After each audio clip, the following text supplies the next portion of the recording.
I can understand why people have had misgivings.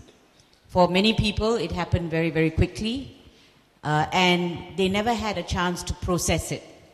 It was not something that was discussed over a period of time.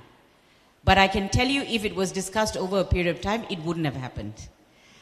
Sometimes you need to just grab the bull by the horns and just deal with it, because time is not on our side. One thing we are all agreed: the country is in crisis. I go around shopping malls or wherever I go outside, I have so many people coming up to me and saying, what can we do? They're in despair, actually. Malaysians are in utter despair because we have a leadership who doesn't care what we think. We've tried 4 rallies, as Maria said. 500,000 turned up for Bersih.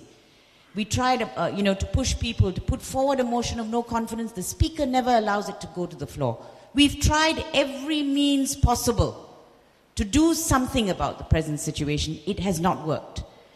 And it's very clear in everyone's mind. I mean, the evidence is overwhelming, and yet they try to bluff and say there are no charges, there's nothing wrong. We get all sorts of stories, story after story, and while they're telling those stories, they're sealing our lips on the other side. The latest is, I was horrified to read, they want all portals, am I right, to register with the AGC. What nonsense! But they're doing this while we are saying, look, this has to stop. We're still saying that. So something more drastic has to happen.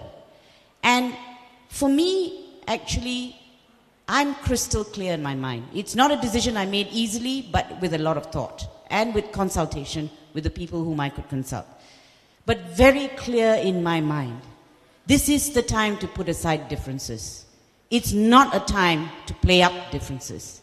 This is the time to put aside differences for a higher cause, the cause of our nation. The nation calls.